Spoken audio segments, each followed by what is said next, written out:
ወይ በማለት ነበር የመለሰችለት።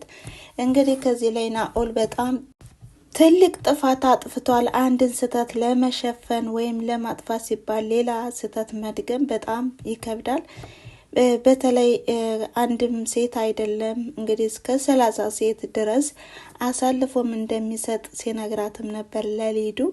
እናም ከዚህ ላይ እንግዲህ የቤተሰብን ቃል ለመጠበቅ ሲባል የሌሎችን ሕይወት ማጨለም ተገቢ አይደለም እላለሁኝ። ታዲያ አደይም ቢሆን የሚጸጽትን ነገር እንደዚህ አታድርግ እባክህና ኦል በማለትም ስትነግረውም ነበር።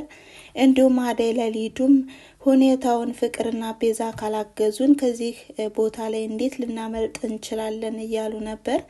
እናም ናኦልም ምንም ካለ ማድረግ ወደ ኋላ እንደማይል ነበር የነገራቸው። ታዲያ አደይና ሊዱም እንዲሁም እንደጨነቃቸው ነበር የዛሬው ቪዲዮ ከዚህ ላይ ያቆሙ ማለት ነው። በቀጣይ ቪዲዮስ በምን አይነት መልኩ እናገኛቸው ይሆን የሚለውን ይዘን የምንመጣ ይሆናል ማለት ነው። እናም አብራችሁ ስለቆያችሁና ስለተከታተላችሁ ከልብ አመሰግናለሁ።